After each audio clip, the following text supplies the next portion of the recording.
So what? She said, I know it can be tempting sometimes, but don't do it, huh? Don't be gay. Don't be gay? I've never been warned of this in my life. Don't be gay. Hey, Brie, don't be gay. Don't be gay. Don't be gay. Crazy warning to get. But then I found out why Ali was warning me. Turns out in Zambia, being gay is illegal. If you are found to be gay, you will be arrested and sent to prison for more than 30 years. Yeah. Which is a bit of a weird punishment.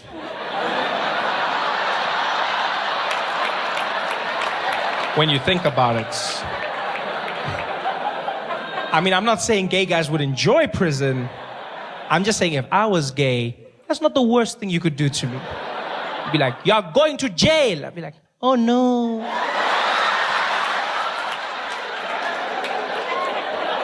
Don't be gay. I couldn't believe this. Gay is a crime in Zambia. Which got me thinking, if gay is a crime, that means the police have to monitor it. They actually have to police gay. Yeah.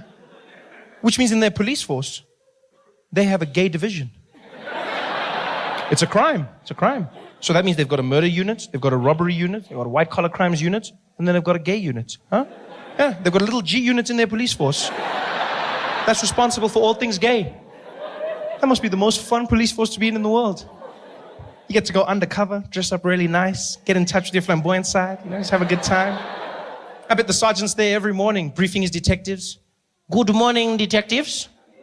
Welcome, everybody. Today we will be launching a sting operation. We have just been informed of a fashion show that will be taking place. And as you know, the gays cannot resist the latest trends. Therefore, we will be in full attendance to apprehend each and every one of them. Let us make sure we are here. Detective Chipua, present. Detective Table, present. Detective Mungai, present. I think he's in too deep.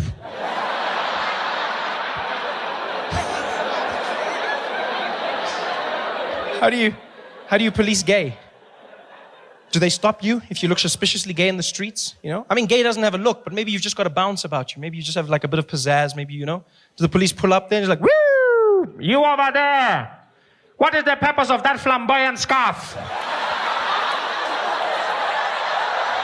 Put your hands up! Turn around! Don't tempt me! Don't tempt me! You're going to jail. How do you police gay? Do they have roadblocks, like for drunk driving? Do they have gay roadblocks? They're just stopping people in their car. Good evening, officer. Good evening, sir. License, please. Thank you very much. Mr. Stylish, huh? Tell me, sir, have you been a gay this evening? What? Oh, no. I have not been a gay. No. In fact, I don't gay at all. I see. Not even one or two? No. No gays for me. No gays for me. Okay. Then tell me, sir, what is that I can smell on your breath? Is that balls? No, I don't even eat chutney. No. So you are not gay? No, not gay at all. Then, sir, can you please blow into this?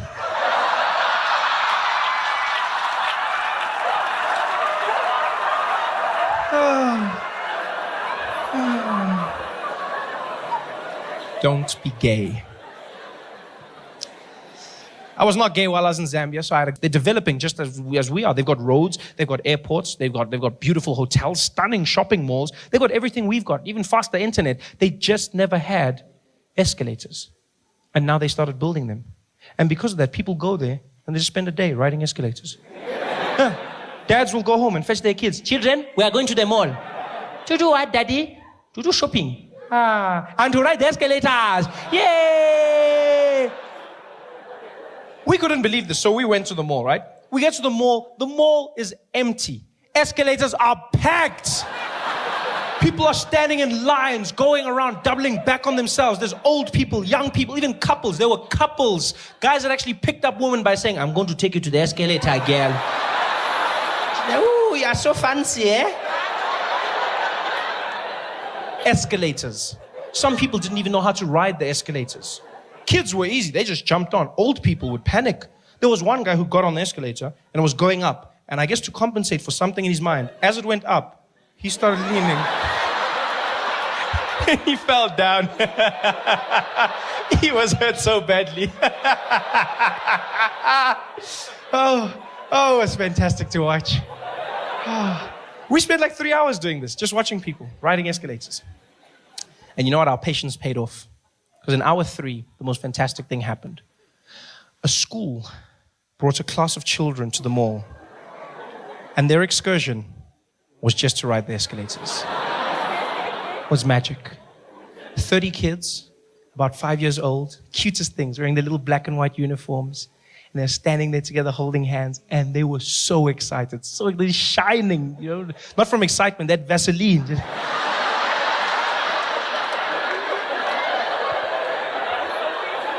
And there's 2 teachers with the children.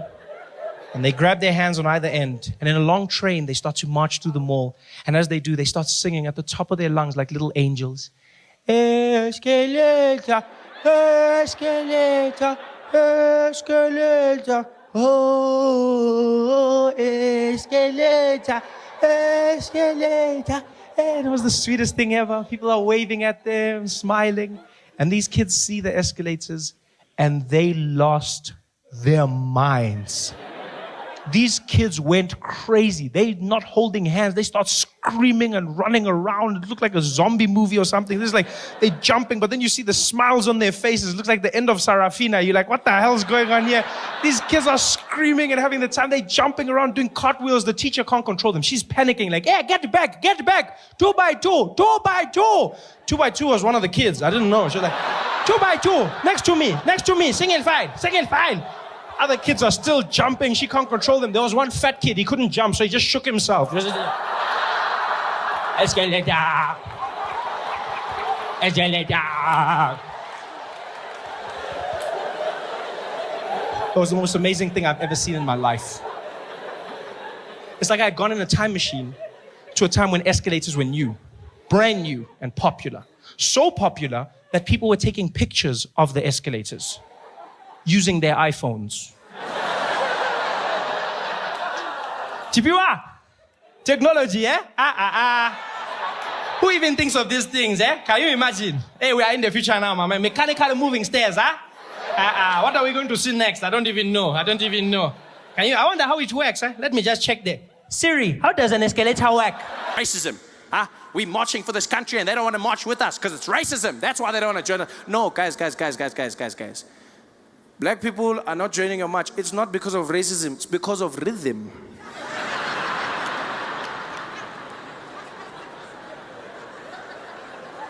I saw white people protesting and I was like, even if I was on your side, I cannot participate in that.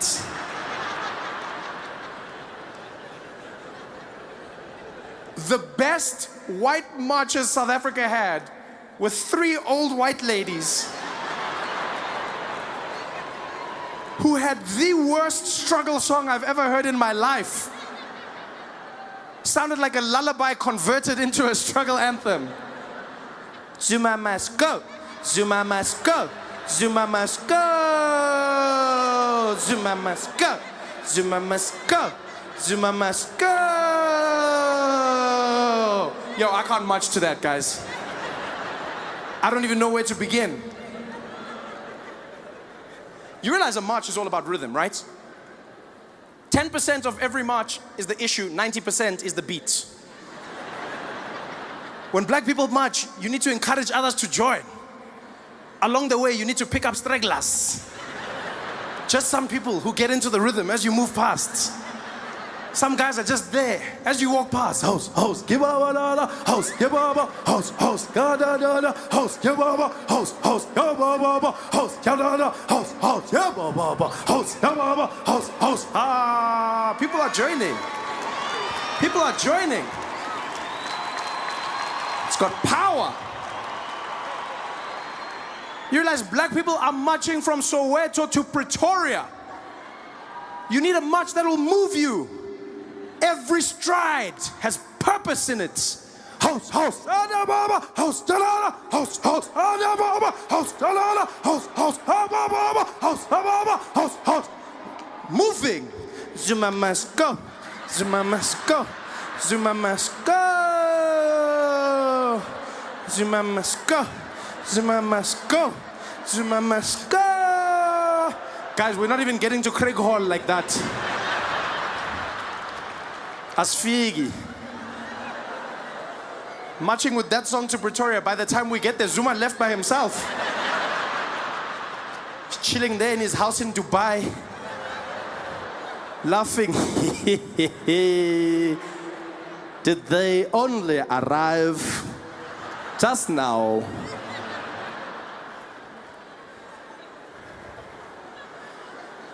I was watching white people going, but why? Why are you marching? What are you guys doing? Yeah, now you want to do the hard work. Just pay someone like usual. This is when you should be paying. Just get a professional, a specialist. Just be there. Johannes, I have a lot of gripes with this country, and I've noticed that you have impeccable rhythm, and so I'd like to hire your services. I've got you. What's your feeling? I just want them to know that Zuma must go. Okay, got it. Go, go. Zuma. That's what I wanted to do. Hire a specialist, people. Get it done.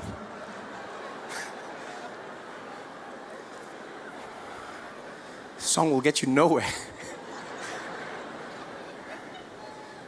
It's a frustrating time, though. Same old Trevor. Nothing changed. Going crazy. Because I love accents. I really do. I love accents. I like learning languages, and so obviously accents are a byproduct of that. I've learned over time that even if you can't learn a language, an accent is a great way to communicate with somebody in your own language whilst trying to bridge the gap. You know, you learn somebody's accent, you communicate more effectively. The thing is, though, you have to learn the accent in the right way.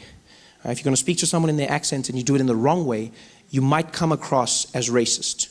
You've got to be very careful about this. White people in South Africa often fall into this trap. Yeah. It happens at petrol stations quite a bit. See people driving in with their friends, talking normally, sitting in the car. You know, so I mean, if we get all the numbers together, marketing should be behind this. It should be a breezer. You know, HR's stepped up, and it's going to be a great year end. Look, we try and make sure that. Oh, sorry, hold on. Hello, Baba. Hey, sharp man. Please put Lapo full tanky, eh? 95, unleaded, yeah. Also check our tires, eh? Pressure, pumpy, not too much, eh? 2.2, okay? Yeah, good jobby, yeah, sharp, donkey boss. Don't do that. He's a grown man. He's been pouring petrol his entire life. He knows what you need. You just talk to him like a normal human being. That's the thing people don't understand. Speak to him like a normal human being. I used to get so angry. Whenever I'd see white people changing their accent when they talk to black people, I get so angry. I was like, are all white people racist? Is that what it is? You're racist? And then I learned. Life taught me not to be so quick to judge. Yeah, I learned a valuable lesson. I was driving to Gold Reef City one day, into the backstage area, and the security guard came out to the boom, and he was like, hey, how are you, sir? Is your name on the list? I said, yes, how are you, Baba? My name is Trevor. He's like, okay, Chabal. I said, no, Trevor. He's like, oh, sorry, Chabal. I said, no, Trevor, Shalva. Trevor, Shalva. Trevor, Shalva. Trevor, Shaval. Trevor, Shaval. Trevor, Shaval. And now my friend who was irritated, he just leans over me and he's like, hey, Papa, get Trevor. He was like, oh, Trevor. Why you don't talk properly? And then I understood. I finally understood what white people have been trying to do. I see, you're trying to communicate more effectively. You're trying to engage somebody, but understand this. When speaking to somebody in an accent, the number one rule to understand is an accent is not a measurement of intelligence, right?